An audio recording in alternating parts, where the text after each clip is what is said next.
Hello there, you're watching Ringgit Sense, the show where we talk about personal finance. I'm your host, Azaria Tagaya. Now, on September 1st, the government will be rolling out the new Sales and Services Tax, or SST 2.0, to replace the Goods and Services Tax, or GST. Removing the GST is one of the major campaign promises made by the current government in the last election.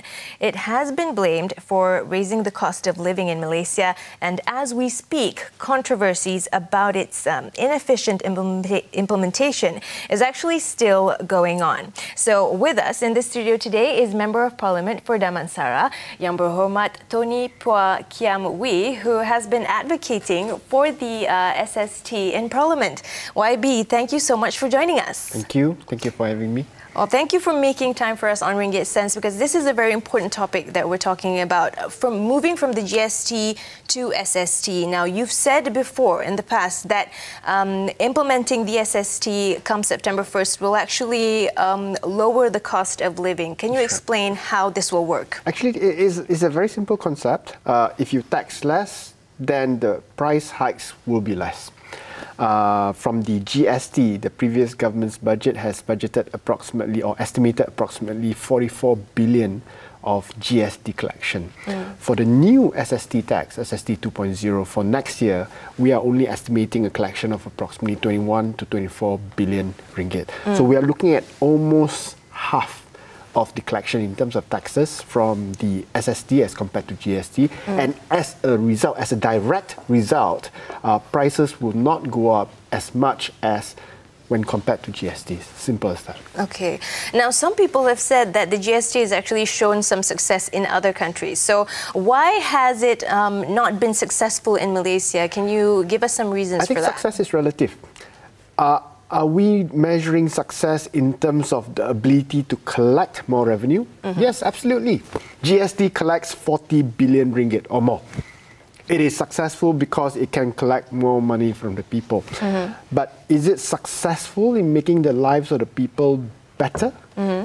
That's the key question that a government needs to answer, besides asking how much revenue we can collect from any system of tax. And in that regard, we are fairly confident, based on the response or the decision made by the people in the last general elections, GST has not been successful in delivering better standards of living for the people, especially those in the B40 category, the lower income groups. But you've also said this before, that the GST is actually, people who are actually advocating for it actually get the most advantage from the GST. Can you explain more about these people?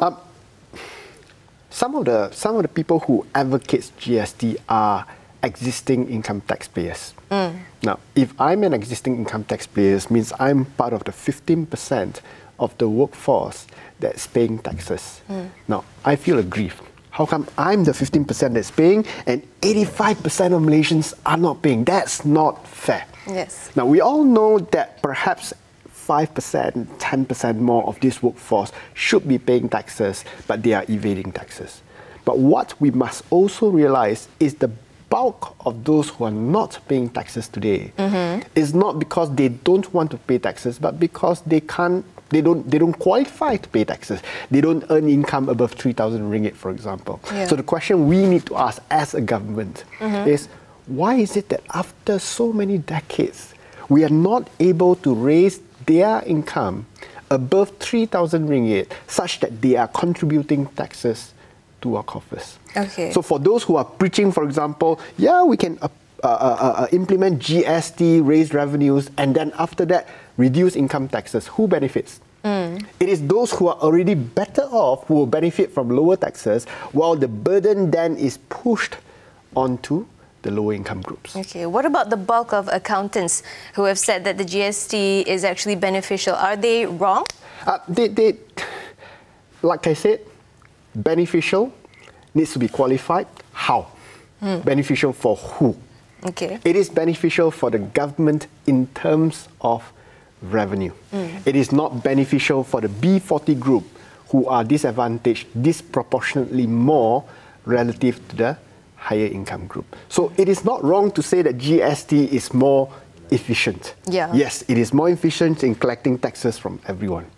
But is it better as a taxation system for Malaysia as we stand today? No. So for accountants, for a lot of investment professionals, if their approach is strictly from a revenue collection perspective, then yes, they are not wrong.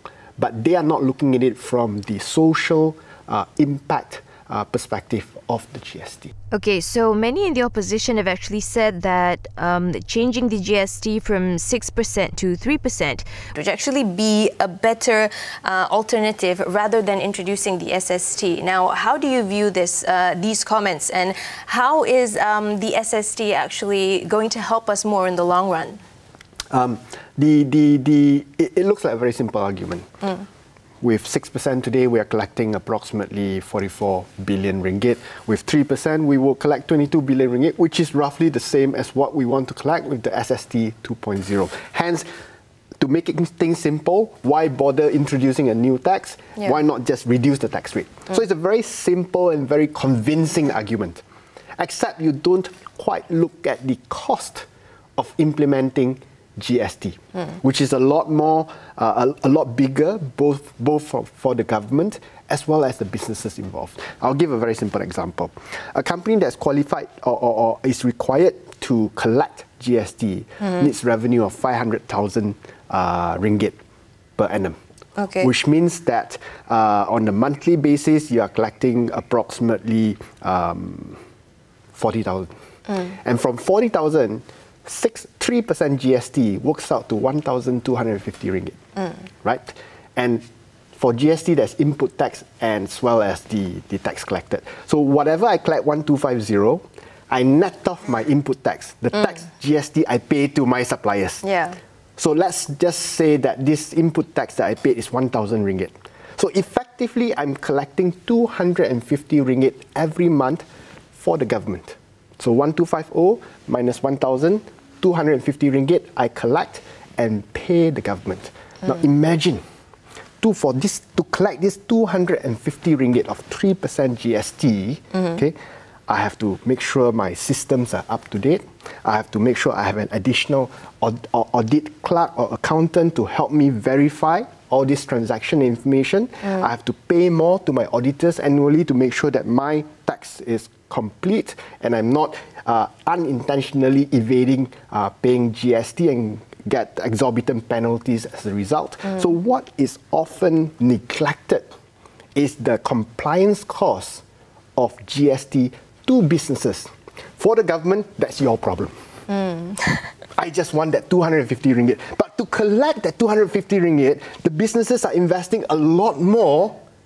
Yeah. They might as well just give us that money instead of paying so much for compliance just to help you collect that 250 ringgit. But what would you say to people who are saying that SST is actually taking a step backwards, and when so many countries are actually turning to GST, we're actually turning our backs away from it? So what would you say would be your argument to people with this view? Actually, I think it's a very weak argument, just because everyone is doing it, so you must be doing it.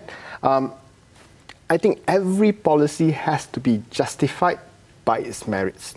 Now, the reason why, based on 21 billion that we want to collect for tax revenue, SST is better, is because way fewer businesses will be taxed or will be involved in the taxation system compared to the GST. The GST involves more than 400,000 businesses. One of the biggest grouses is all these SMEs having to invest so much to collect so little for the government. We have excluded them from the process. So the number of companies that are still involved in collecting SST for the government are previously numbered at only about 20,000 companies.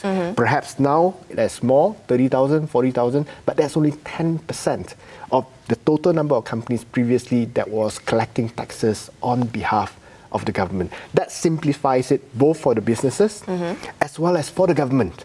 We do not need a mega huge customs department to verify, audit, input, output, input, output, input, output taxes for everyone. Yes. We just have a straightforward, how much output do you have? We collect this amount of taxes for you. That's it. End of story. Okay, now that is a very valid argument, but we're actually just getting started, YB. So we are going to go for a short break. When we come back, more with YB Tony Phua, and we're going to be talking about how the SST will actually affect small businesses. Stay tuned.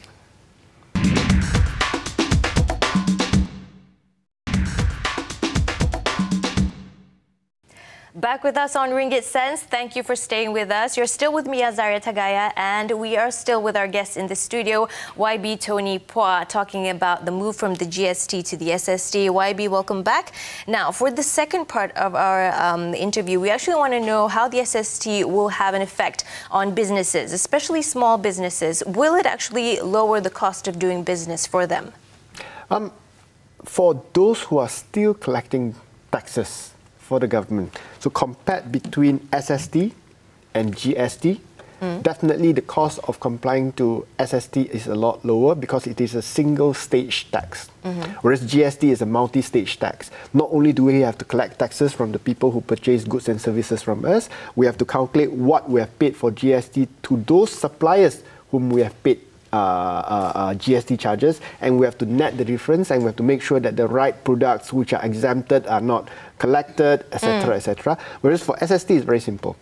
Number of products that are taxable is a fraction of that of GST. We have more than 5,000 over products taxed under SST. We have more than 12,000 product categories taxed under the GST. So only for those products which are taxed, it is a one-off tax. It is simple to enter into any accounting system. Okay, can you give us examples of some of the industries that will have lower costs? For example, will restaurants or people running businesses? So for restaurants, will be fairly straightforward.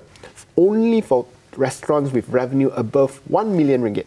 So we have actually excluded a whole set of restaurants that has revenue of less than 1 million ringgit.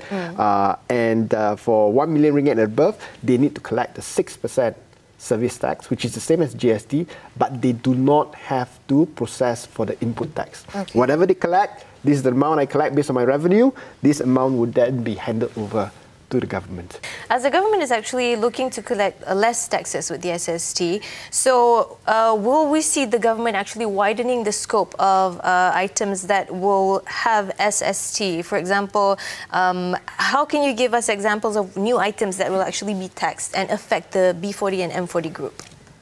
What we have tried to do in reviewing the type of products and services that will be taxed is to focus on products and services that are largely, not always, but largely, or are inclined to be consumed or used by the higher income groups.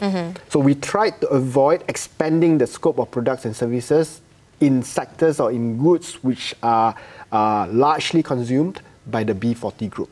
So one of the things that we have done, for example, that we have added, compared to SST 1.0, okay, that we have added to the tax would be computers and mobile phones, 5%. Okay. So 5% SST tax. Previously, it was 6% GST at the consumer level. This is 5% at the supplier import level. Okay. So the actual impact to the consumer will be even less than 5%.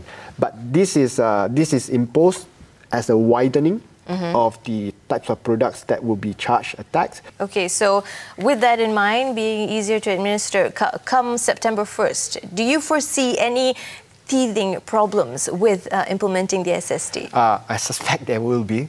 As with any tax system, the first few months would be where we have to iron out the teething issues. There will be problems of definition. Is this product tax or not tax? Is this fish or fish cakes? Stuff like that. Technical stuff. Yeah, technical stuff will happen. There will be system stuff. Accounting system that wasn't implemented properly by, say, a grocery store, resulting in different taxes being charged. Those things we believe will happen, but I believe those will be ironed out and smoothened over a few weeks. We actually want to ask you about the input tax refund. What's actually going to happen to businesses that are actually asking for the input tax refund? Actually, what has happened essentially for a tax like GST is that the government gets to collect upfront more tax revenue than it actually should receive. Now, the reason is because we have to collect the revenue upfront and then we will refund the balance back to the businesses. After we process and say, yep, you need to take back this refund, we'll give it back to you. Now, one of the inherent problems with such a system, when you have a government that isn't quite trustworthy, is that if I give you more money than you should get, you use the money first. because of other reasons, because I have holes to plug, because I have other debts, because I abuse the money, because I want to give away money, whatever the reasons are, the money comes to me, instead of putting it under a trust account to be paid back to the people, because this is the people's money, I use it first. And what has happened in the past is that this amount has snowballed every year. GST refunds has snowballed every year to an amount of 19 billion today. So essentially what we are facing in GST is a input tax refund hole of 19 billion, which the new government will now have to find a way to repay to the people. And we are planning to fully do that. We want to honor the pledges to the people. What belongs to the people needs to be returned to the people, but give us a bit of time to budget it for next year. We'll put it in the budget for next year to make sure that this money all goes back to the Do you know when that will be, roughly? We are planning the refund process. We will put it into the budget, and it will be refunded next year. Now, we're going to go for another short break, YB. When we come back, we're going to be talking more about the SST, and we're going to give YB Tony Pua a chance to actually give his closing argument, so to speak, here on Ringgit Sense. Don't go anywhere.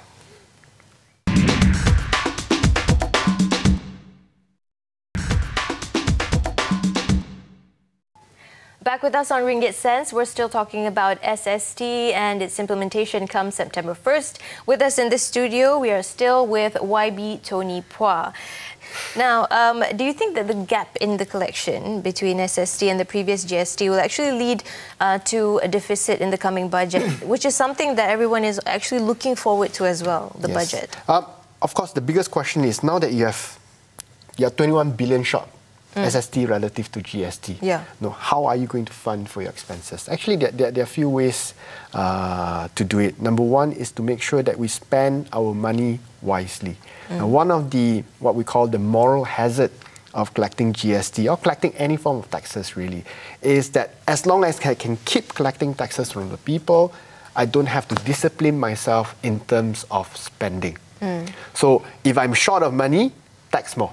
Short of money, tax more. So if there's a hole in my pocket, money is leaking out, as long as I don't close the hole, or tampal lubang tu, okay, when I put in more money, like GST, the hole will only get bigger. So the inherent problem with the government administration in the past is that hole is not plugged.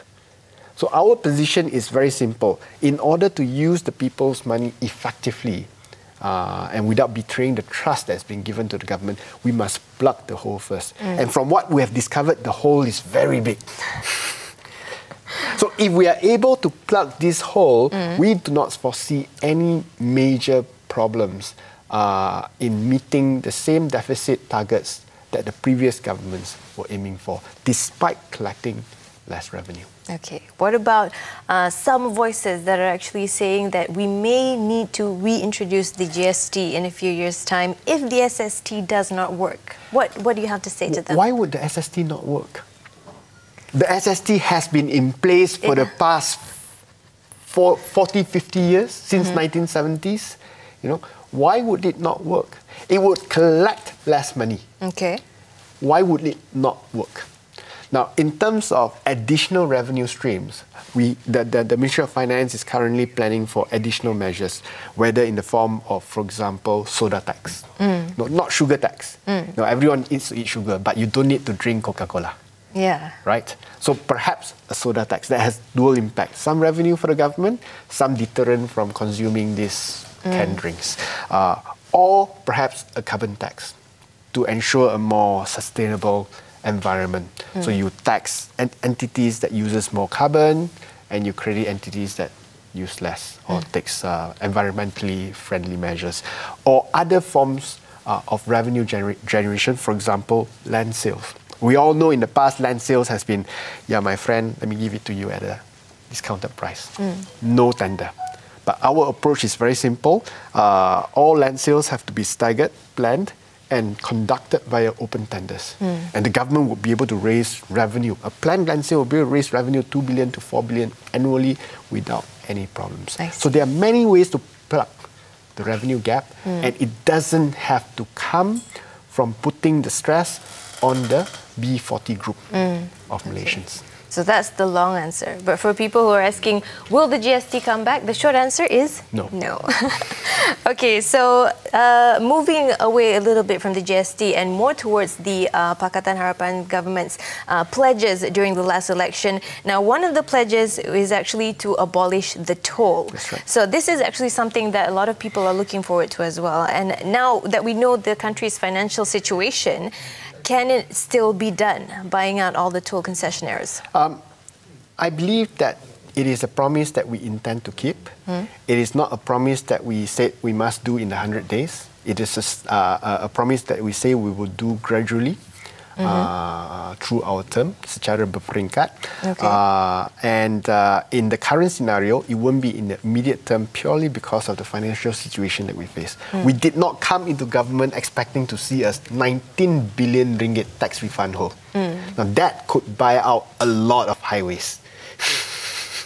Unfortunately, because of the 19 billion tax hole, we have to repay this first, and once we have done that, we can start looking at fulfilling some of the other promises that we have. We believe that the promise to buy back highways is a realistic promise. So it can be done. It can be done. Given time. The previous government have estimated the cost of buying back highways to be at 400 billion ringgit or something of that sort. But that's a wrong figure to use simply because that's a figure on the basis that we have to compensate the concessionaires for the loss of all future profits. But the agreement with the concessionaires doesn't say that. The agreement with the concessionaires just say we need to buy back these highways at the cost at which it was constructed. Okay. Which means that it will cost a lot less, whether it's 25 billion or 40 billion, but it is nowhere near the 400 billion figure that the previous government has cited. Okay. And if it is 25 to 40 billion, it is something that this government can do progressively over time. Okay, so it will affect that somewhat. What about the other Pakatan Harapan promises, the pledges made? Will it be affected by the financial situation? I think it's quite clear that we have implemented quite a fair few of our key pledges, abolishing GST, immediately making the oil prices stable, and we will be fulfilling our pledges to convert the oil subsidy scheme to a targeted one for cars below 1,300cc and motorbikes below 125cc, etc. We are fulfilling many of our other pledges, for example, investigating 1MDB and so on. But there will be other pledges, like the toll concession, where we would be delaying it and implementing them over time progressively over the course of the next 5 years. Okay, very well then. And we look forward to that together with the government as well. Thank you. Thank you so much, YB Tony Pua, for joining us today on Ringgit Sense. It's been a pleasure. Thank you. Thank you. And we have come to the end of the show. Thank you to you as well for watching today. To learn more about personal finance, as always, go to our Facebook page, Ringgit Sense TV3. And Facebook is also where you can find the interviews from today and share it with your friends as well. I'm Azariah Tagaya signing off, and we will see you again next week. Until then, remember to always invest and save wisely. Take care.